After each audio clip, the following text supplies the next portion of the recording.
Maybe you've noticed lately a certain heaviness, a feeling that despite having people around you, some interactions just leave you feeling drained. You might be thinking about spending more time with loved ones, maybe enjoying the fruits of your life's work, but find yourself tangled up in relationships that feel more like obligations or sources of stress than comfort and joy. It's a painful reality that as we get older, the dynamics in our closest relationships can shift, and sometimes those who are meant to be our support system inadvertently, or sometimes quite intentionally, become sources of negativity. It can be hard to admit, even to ourselves, that someone we care about, perhaps even family, is actually detrimental to our peace of mind. Yet, recognizing these patterns is absolutely crucial for living your best life in these golden years. You've earned your peace and happiness, and protecting it means understanding who might be subtly, or not so subtly, robbing you of it. In this video, we're going to talk about 5 types of people who can bring a lot of unnecessary toxicity into your life after 60, and why it's okay, vital, even to create distance, even if they share your last name. Stay with me until the end, because I'm going to share something that might genuinely surprise you about protecting your peace and truly thriving in this chapter of your life. Let's dive right in and talk about the first type of person who can really wear you down, especially as you get older and your tolerance for negativity naturally decreases. We'll call this first one the constant critic. Have you ever noticed someone in your life who, no matter what you do or say, seems to find something wrong with it? They might not even mean to be malicious, but their default setting is one of judgment and finding fault. It could be a comment about how you're dressed. "Oh, are you still wearing that?" A judgment about your choices? "Are you sure that's wise at your age?" Or even backhanded compliments that leave you feeling slightly insulted. "You look pretty good for your age." This isn't just harmless banter. Over time, this constant stream of negative feedback erodes your confidence and makes you second-guess yourself. When you're over 60, you've accumulated a lifetime of wisdom and experience. You've earned the right to live your life the way you want, without needing constant external validation or fearing judgment from those close to you. Being around a constant critic can make you feel small, inadequate, and hesitant to express yourself or pursue your interests. You might find yourself avoiding sharing things with them because you anticipate the negative response. Or you might dread spending time with them altogether. Think about the emotional energy this takes. Every time they offer a critique, you might feel a little pang of hurt, frustration, or defensiveness. That energy is precious, and it should be spent on things that bring you joy and fulfillment, not wasted on deflecting negativity. This is particularly draining because often, these critics are people we have known for a long time, maybe siblings, longtime friends, or even our own children or grandchildren. Because of the history and the emotional ties, it can be incredibly difficult to set boundaries or push back. We might feel obligated to listen, or we might tell ourselves they don't mean any harm, but the impact is real. It's like a slow leak in your tire. You don't notice it immediately, but eventually, it leaves you flat. How do you deal with a constant critic? It's rarely easy, especially if it's family. One approach is to recognize that their criticism often says more about them than it does about you. Their need to point out flaws might stem from their own insecurities or a need to feel superior. It doesn't make the behavior acceptable, but understanding the potential root can help you detach emotionally. Another strategy is to set gentle but firm boundaries. You can change the subject when they start being critical. You can say something like, "I appreciate your concern, but I'm comfortable with my decision." Or, "Let's talk about something more positive." If the criticism is particularly hurtful, you might need to address it directly, calmly stating how their words make you feel. "When you say things like that, it makes me feel discouraged," or I don't find those comments helpful. Limiting the amount of time you spend with them. Or choosing to interact in settings where their opportunities for criticism are reduced, like a group setting rather than one-on-one, can also help. The key is to protect your own emotional space. You don't have to accept their judgments, and you don't have to engage with every critical comment. You have the right to your own opinions and choices, and anyone who consistently undermines that right is someone whose influence you need to carefully manage. Moving on to another type of person who can drain your life force, especially in your later years when you need your energy for enjoyable pursuits. The energy vampire. Often also a drama magnet. These are the people whose lives seem to be a never-ending series of crises. Every conversation is dominated by their problems, their complaints, their illnesses, or their conflicts with others.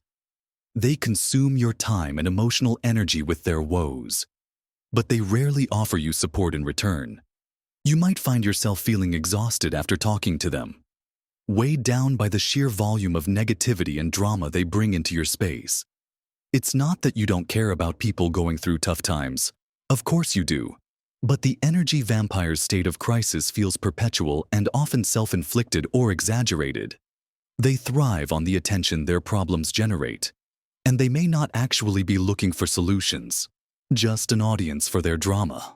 For someone over 60 with potentially less physical energy and a desire for more peace and tranquility, being constantly bombarded with this kind of draining negativity is detrimental.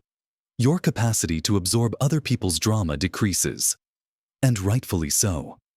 Your time is valuable, and your emotional reserves aren't limitless.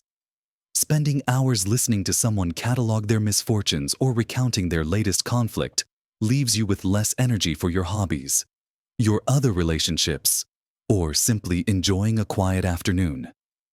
They might also try to pull you into their drama, asking you to take sides, mediate conflicts, or get involved in their complicated situations. This is a major red flag. Your role is not to be their personal therapist, problem solver, or co-star in their ongoing soap opera. Recognizing an energy vampire or drama magnet is the first step. Pay attention to how you feel after interacting with them. Do you feel tired? Stress depleted? That's a strong indicator. Dealing with them requires setting clear boundaries around your time and emotional availability. When they start launching into their litany of problems, you can gently interrupt and say something like, "Oh dear, that sounds difficult. I hope you find a way to work through it." And then pivot the conversation. Avoid offering solutions, as this often just invites more detailed descriptions of why those solutions won't work. You are not obligated to listen indefinitely. You can limit the length of calls or visits. You can say, "I only have about 15 minutes right now," or "I need to go do something else soon." If they try to pull you into their conflicts, firmly state that you're not comfortable getting involved. It's okay to say, "I'm sorry you're going through that, but I prefer to stay out of it." You are not being unkind. You are protecting your peace and well-being. Remember, your energy and time are precious resources. Choose to spend them on relationships that are balanced and uplifting, not ones that leave you feeling utterly drained. These types of people, whether they mean to or not, can significantly detract from your quality of life, and recognizing their impact is key to making conscious choices about how much access you allow them to have. Now that we've explored these two draining types, let's look at a few more who might be impacting your life and peace. Let's continue our conversation about protecting your peace after 60 by looking at another challenging dynamic, often found in family relationships: the controller or manipulator. This is someone who tries to dictate your choices, make you feel guilty for not doing what they want, or subtly, or not so subtly, tries to influence your decisions. Sometimes using emotional blackmail. They might think they know what's best for you, or they might be motivated by their own needs or anxieties. Regardless of their intention, The effect is the same. You feel like you're not free to make your own decisions or live your own life without facing disapproval or pressure. This could manifest as them trying to control how you spend your money, who you spend time with, how you manage your health, or even how you decorate your home. They might use guilt trips, like, "After everything I've done for you," or express exaggerated worry, "I'm just so worried about you if you do that," to make you feel responsible for their feelings and pressure you into compliance. They might try to undermine your confidence in your own judgment, suggesting you're not capable of handling things on your own. For someone over 60 who has spent a lifetime learning, growing, and making decisions, having someone try to control or manipulate them is not only frustrating, but deeply disrespectful. You've earned the right to your autonomy and independence. You should be making choices based on what makes you happy and what you believe is right for you, not based on someone else's agenda or guilt trips. Being subjected to control and manipulation is incredibly draining. It can lead to feelings of resentment, frustration, and a loss of your own sense of self. You might start to doubt your own judgment or feel like you're constantly walking on eggshells to avoid upsetting them. Dealing with a controller or manipulator requires recognizing the behavior for what it is, an attempt to exert inappropriate influence. It's not about their love or care. It's about their need for control. Setting boundaries is absolutely essential here, though it can be particularly challenging when dealing with someone close. You need to be firm and clear about what you will and will not do. Learning to say no assertively, without over-explaining or apologizing profusely, is a powerful tool. "No, I won't be able to do that," is a complete sentence.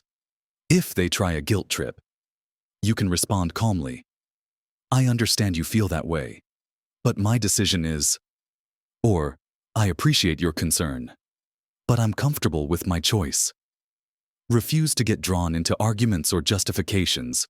The more you try to explain yourself, the more openings you give them to manipulate. Sometimes, limiting the topics of conversation where they typically exert control can help. If they always try to control your finances, avoid discussing money with them. If they criticize your social life, don't share details about your friends or activities.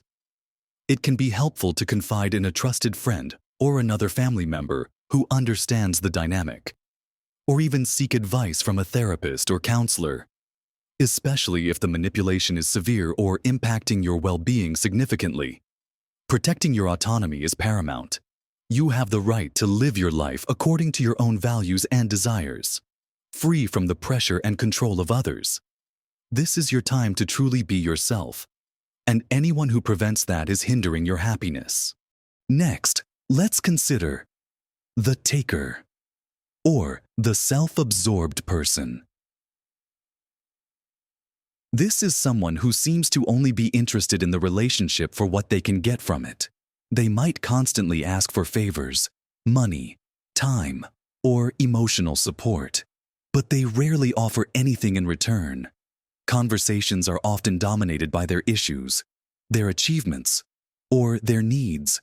With little interest shown in your life or well-being, you might notice that they only call when they need something, or that when you try to share something about yourself, they quickly steer the conversation back to themselves. It's a fundamentally unbalanced dynamic. Relationships thrive on reciprocity, a mutual give and take. In your later years, your time, energy, and even financial resources are valuable. Constantly being the one who gives, without receiving the same level of support or care in return, is exhausting and can leave you feeling used, unappreciated, and invisible. It's not about keeping a perfect score, but about feeling that the other person values the relationship enough to invest in it and show genuine care for you, not just what you can provide. The self-absorbed person might not even realize they are doing it. Their focus is so entirely on themselves that they simply don't have the capacity to truly see or appreciate others. But whether intentional or not, the effect is the same. You feel like a resource to be tapped, rather than a valued individual. This can be particularly hurtful if it's a family member, as there's an expectation of mutual support and love within family bonds. When those bonds feel one-sided, it can lead to deep sadness and disappointment. Dealing with a taker or self-absorbed person involves recognizing the pattern of imbalance. Pay attention to whether they ever ask about you, listen when you share, or offer help or support without being prompted. If the giving is consistently one-sided, you are likely dealing with a taker. The key is to adjust your giving. It's not about becoming mean or unsupportive, but about being realistic about what you can offer and recognizing that you are not an endless well of resources or emotional support. Learn to say no to requests that feel excessive or exploitative. It's okay to say, "I'm sorry, I can't help with that right now." Or, "I don't have the funds to lend you at the moment." Or, "I'm not able to take that on." If they dominate conversations, you can try to redirect, but don't be surprised if they quickly bring it back to themselves. You might need to limit the frequency or duration of interactions. Choose to spend your time and energy on relationships where there is genuine mutual care and support. It's not selfish to protect your resources and emotional well-being. It's a necessary part of living a fulfilling life. Finally, let's talk about the resentful or the underminer. This person carries grudges, harbors bitterness, and may subtly or overtly try to make you feel bad, bring up past mistakes, or downplay your achievements. Their negativity stems from their own unresolved issues, perhaps jealousy or a long-held grievance, but they project it onto you or others around them. They might use passive-aggressive comments, gossip, or constantly remind you of past failings. Being around someone who is resentful is like being in a room filled with stale, heavy air. Their bitterness pollutes the atmosphere, and it's emotionally draining to constantly navigate their negativity or feel like you're being subtly attacked or undermined. They may not directly confront you, but their actions or words leave you feeling uneasy, hurt, or undervalued. They might resent your happiness, your success, or simply the fact that you seem to be doing better than they are. This can be particularly difficult to deal with when it's a family member, as their resentment might be tied to long-standing family dynamics or historical events that are hard to address or resolve. The constant bringing up of the past or the subtle undermining chips away at your self-esteem and makes it hard to enjoy the present moment when they are around. Recognizing resentment can be tricky because it's often expressed indirectly. Pay attention to passive-aggressive comments, backhanded compliments that feel designed to hurt, or the way they react to your good news, a lack of genuine enthusiasm, a quick change of subject, or a comment that subtly diminishes your achievement. Dealing with someone who is resentful is less about changing them and more about protecting yourself from their negativity. Avoid getting drawn into discussions about past grievances unless there is a genuine, mutual desire to resolve them, which is rare with this type. Don't try to defend yourself against subtle jabs or passive-aggressive comments. Often, acknowledging them calmly, "That was a rather pointed comment," can be more effective than getting defensive. Or sometimes, simply letting them hang in the air without a response is best. Limit how much personal information you share with them, as it might be used against you later. Most importantly, do not let their resentment or negativity dictate your mood or your self-worth. Their bitterness is their burden to carry, not yours. Focus on building relationships with people who uplift and support you, rather than those who seem determined to bring you down. Creating emotional distance from a resentful person is not an act of cruelty. It's an act of self-preservation. You deserve to spend your time in environments that feel positive and supportive. Identifying these patterns in people close to you, even family, is the first and often most challenging step. It can be painful to admit that someone you love, or are related to, is consistently detrimental to your well-being. But recognizing that dynamic doesn't mean you have to cut them out of your life entirely. Though for some relationships, that might be the healthiest option. More often, it means adjusting the relationship, managing your interactions, and setting firm boundaries to protect your peace and energy. Remember, your peace of mind is incredibly precious, especially now. You've worked hard, navigated life's challenges, and you've earned the right to enjoy this phase of life with as much joy and as little stress as possible. It is not selfish to prioritize your own well-being. In fact, it's essential. Think of it as creating a healthier ecosystem for yourself, one where you can thrive, rather than constantly feeling depleted. Dealing with toxic dynamics, particularly within families, is complex, and there's no one-size-fits-all answer. Each situation is unique, and the strategies you employ will depend on the specific relationship and the level of toxicity. But the underlying principle remains the same. You have the right to protect your emotional and mental health. You are not obligated to endure relationships that consistently cause you pain, stress, or exhaustion, no matter the history or the biological ties. Sometimes, the most loving thing you can do for yourself, and perhaps even for the other person by not enabling harmful dynamics, is to create distance. It takes courage to face these realities and make changes. You might encounter resistance, guilt trips, or even escalation from the toxic person when you start setting boundaries.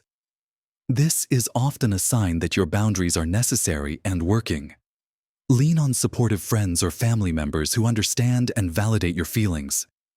Seek professional help if needed. A therapist can provide invaluable tools and support for navigating complex family dynamics. The goal isn't to be isolated, but to curate your social circle to include people who nourish your spirit, respect your boundaries, and celebrate who you are. Focus your energy on nurturing those relationships, the ones filled with mutual respect, kindness, support, and joy. These are the connections that truly enrich your life and contribute to your happiness and well-being. Don't let the presence of draining relationships overshadow the potential for fulfilling ones. You have the wisdom, experience, and strength to create the kind of social life you deserve in this chapter. It's about quality over quantity and prioritizing connections that uplift you. Remember, small steps can make a big difference. Start by recognizing the patterns we discussed: the constant critic, the energy vampire, drama magnet, the controller, manipulator, the taker, self-absorbed, and the resentful, underminer. Then, consider where these patterns exist in your life and what small boundary you could set or adjustment you could make. It might be limiting contact, being less available for drama, learning to say no, or simply not engaging with negativity. Every small step towards protecting your peace is a step towards living more fully and joyfully. And that's something I mentioned would surprise you at the beginning. It's how much lighter and happier you can feel, how much more energy you can have, and how much more you can truly enjoy your life when you choose to distance yourself from toxic influences. Even if it feels incredibly difficult at first, your well-being is not a luxury, it's a necessity. I encourage you to reflect on the people in your life. Are there any relationships that consistently leave you feeling drained or diminished? Thinking about this isn't about being judgmental. It's about being discerning and wise about where you invest your precious time and energy. If you've encountered these types of people, or if you've successfully navigated difficult relationship dynamics in your own life, please share your experiences in the comments below. Your stories and insights can provide invaluable support and guidance to others who might be struggling with similar situations. We are a community here, and sharing our wisdom helps us all. If you found this conversation helpful or thought-provoking, please give the video a thumbs up. It helps me know I'm creating content that resonates with you. And if you haven't already, consider subscribing to the channel for more discussions about living your best life, finding peace, and thriving after 60. Thank you for spending this time with me. You are strong, you are wise, and you deserve to live your golden years in peace, happiness, and with relationships that truly enrich your life. Go out there and live your best life at every age.